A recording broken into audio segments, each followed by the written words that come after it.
क्षीर सागर में स्थित त्रिकूट पर्वत पर लोहे, चांदी और सोने की 3 चोटियां थीं। उन चोटियों के बीच एक विशाल जंगल था जिसमें फलों से लदे पेड़ भरे थे। उस जंगल में हाथी अपनी असंख्य पत्नियों के साथ विहार करते अपनी प्यास बुझाने के लिए एक तालाब के पास पहुंचा। प्यास बुझाने के बाद हाथी के मन में जलक्रीड़ाएं करने की इच्छा हुई। फिर वह अपनी हाथनियों के साथ तालाब में उतरकर पानी को उछालते हुए अपना मनोरंजन करने लगा।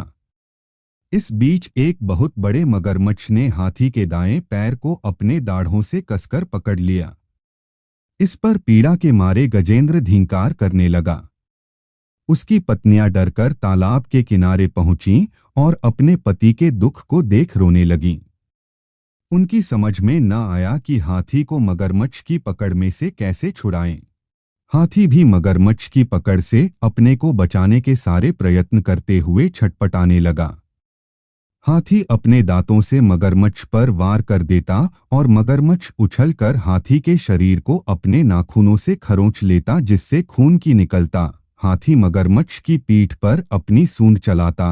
मगरमच्छ अपनी खुरदरी पूंछ से हाथी पर वार कर देता। अगर हाथी अपने चारों पैरों से मगरमच्छ को कुचलने की कोशिश करता तो वह पानी के तल में जाकर छिप जाता। इस पर हाथी किनारे पर पहुंचने के लिए आगे बढ़ता, तब झट से मगरमच्छ हाथी को पकड़कर ले जाता और उसे पानी में डुबो देता।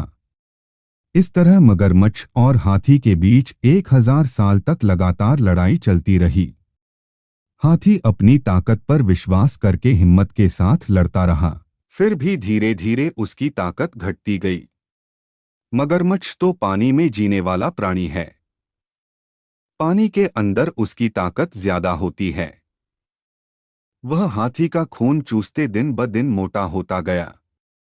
हाथी कमजोर हो गया। अब सिर्फ उसका कंकाल मात्र रह गया। मगरमच्छ की पकड़ से अपने को बचा लेना हाथी के लिए मुमकिन न था। आखिर हाथी दुखी हो सोचने लगा, मैं अपनी प्यास बुझाने के लिए यहाँ पर आया। प्यास बुझाने के बाद मुझे यहाँ से चला जाना चाहिए था। मैं नाहक क्यों इस तालाब में उतर पड़ा? मुझे कौन बचाएगा? फिर भी मेरे मन के किसी कोने में यह यकीन जमता जा रहा है कि मैं किसी तरह बच जाऊंगा। इसका मतलब है कि मेरी आशा का कोई आधार जरूर होगा। उसी को मैं ईश्वर कहकर पुकारता हूँ। देवता, भगवान, ईश्वर नामक भावना का मूल बने हैं प्रभु। तुम ही सभी कार्यकलापों के कारण भूत हो। मुझ जैसे घमंडी प्राणी जब तक खतरों में नहीं फंसते तब तक तुम्हारी याद नहीं करते। दुख न भोगने पर तुम्हारी जरूरत का बोध नहीं होता। तुम तब तक उसे दिखाई नहीं देते जब तक वह यह नहीं मानता कि तुम हो, और उसके मन में यह खलबली नहीं मचती कि तुम हो या नहीं। इस तरह बराबर सोचने वाले गजेंद्र को लगा कि मगरमच्छ के द्वारा सताने वाली पीड़ा कुछ कम होती जा रही है। हाथी ने जब ध्यान करना शुरू किया तभी मगरमच्छ के दाढ़ों के मसूड़ों में पीड़ा शुरू हुई। उसका कलेजा कांपने लगा। फिर भी वह रोष में आकर हाथी के पैर को चबाने लगा। प्राणियों की बुराई और पीड़ा को तुम हरने वाले हो। तुम सब जगह फैले हुए हो। देवताओं के मूल रूप हे भगवान। इस दुनिया की सृष्टि के मूलभूत कारण तुम हो। मैं यह विश्वास करता हूँ कि अपनी रक्षा करने के लिए मैं जितनी जल्दी के साथ प्रार्थना करता हूँ, तुम उतनी जल्दी मेरी रक्षा कर सकते हो। सब तरह के रूप धरने वाले, वाणी और मन से परे रहने वाले हे ईश्वर, ऐसे अनाथों की रक्षा करने वाली जिम्मेदारी तुम्हारी ही है ना? प्राण शक्तियां मेरे भीतर से जवाब दे चुकी हैं। मेरे आंसू सूख गए हैं। मैं ऊंची आवाज में तुम्हें पुकार भी नहीं सकता हूं। मैं अपना होश भी खोता जा रहा हूं। चाहे तुम मेरी रक्षा करो या छोड़ दो, यह सब तुम्हारी इच्छा पर निर्भर है। मेरे अंदर सिर्फ तुम्हारे ध्यान को छोड़ कोई भावना नहीं है। मुझे बचाने वाला भी तुम्हारे सिवाय कोई नहीं है। शियों हाथी सूंड उठाए आसमान की ओर देखने लगा। मगरमच्छ को लगा कि उसकी ताकत जवाब देती जा रही है। उसका मुंह खुलता जा रहा है, उसका कंठ बंद होता जा रहा है। उधर हाथी की आंखें इस तरह बंद होने लगीं कि उसे अपने अस्तित्व का ही बोध न था। वह एकदम अचल खड़ा रह गया। उस हालत में विष्णु आ पहुंचे। सारा आसमान उनके स्वरूप से भर उठा। हाथी को लगा कि वह एक अत्यंत सूक्ष्म कण है। विष्णु ने अपना चक्र छोड़ दिया और अभय मुद्रा में अपना हाथ फैलाया।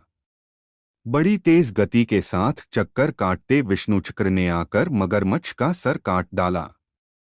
दरअसल मगरमच्छ एक गंधर्व था। उसका नाम हुस था। प्राचीन टाइम में देवल नामक एक ऋषि पानी में खड़े होकर तपस्या कर रहे थे। तब मगरमच्छ की तरह पानी में रहते हुए आकर गंधर्व ने उनका पैर पकड़ लिया। इस पर ऋषि ने उसे, तुम मगरमच्छ की तरह इस पानी में पड़े रहोगे। अब विष्णुचक्र के द्वारा उसका सराफ मिट गया।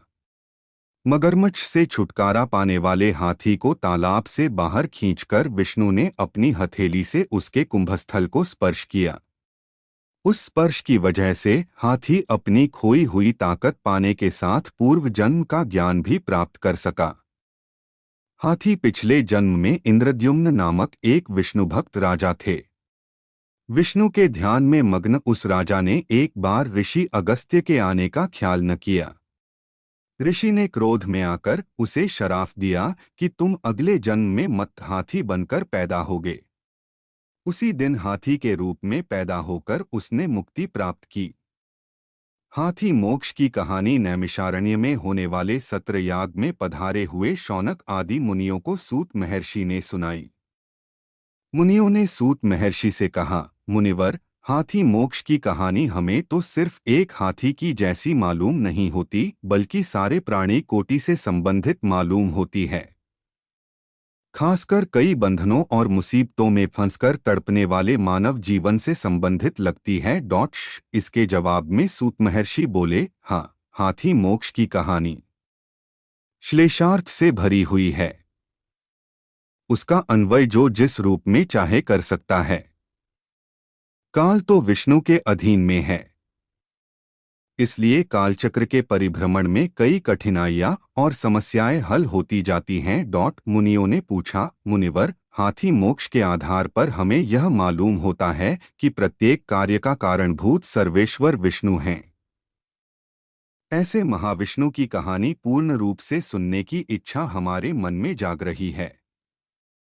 हम आपके सामने बच्चों के समान हैं। आपसे प्रार्थना करते हैं कि आप हमारी समझ में आने लायक सरल भाषा में विष्णु कथा की सारी बातें समझा दें। आपने महर्षि व्यास के द्वारा समस्त पुराण, इतिहास और उनके मर्म को भी जान लिया है। इसलिए आप ही वे कहानियां सुनाकर हमको कृतार्थ कर सकते हैं। मुनियों की बातें सुनकर सूत मुनि खुश हुए और बोले, हाँ जरूर सुनाऊंगा। महर्षि व्यास ने विष्णु से संबंधित अनेक लीलावतारों की विशेषताओं को महाभागवत के रूप में रचा और अपने पुत्र शुक को सुनाया। विष्णु पुराण सुनकर भव सागर से तरने की इच्छा रखने वाले महाराजा परीक्षित को शुक महर्षि ने सुनाया। गजेंद्र की रक्षा करने के लिए प्रकट हुए विष्णु का अवतार आदि मूलावतार माना गया। भगवान विष्णु ने कई अवतार लिए, अनुसार दशावतार नाम से प्रसिद्ध 10 अवतार ज्यादा मुख्य हैं। नार का अर्थ नीर है। विष्णु जल के मूल हैं, इसलिए वे नारायण कहलाए।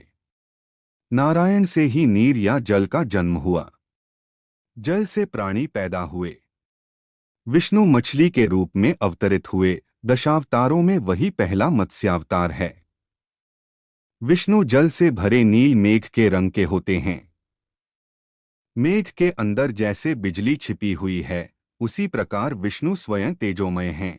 उनके भीतर से उत्पन्न जल भी तेज से भरे रहकर गोरे रंग का प्रकाश बिखेरता रहता है। वही जल कारणोदक क्षीर सागर है। क्षीर सागर में अनंत रूपी काल, समय, शेषनाग के रूप में कुंडली मारे लेटा रहता है। शेषनाग के 1000 फण हैं।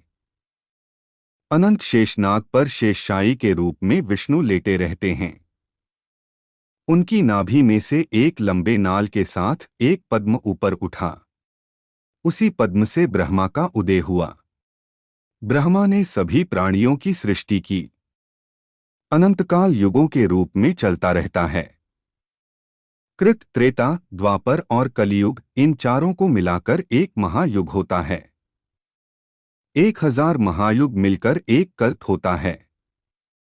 एक कल्प ब्रह्मा का एक दिन होता है। रात का वक्त इसमें शामिल नहीं है। दिन के समाप्त होते ही उन्हें नींद आ जाती है। वही कल्पांत है। उस वक्त चारों ओर गहरा अंधेरा छा जाता है। विष्णु से निकली संकर्षण की अग्नि सबको जला देती है। झंझावात चलने लगते हैं। तब भयंकर काले बादल हाथी की सूंडों जैसी जलधाराएं लगातार गिराने लगती हैं।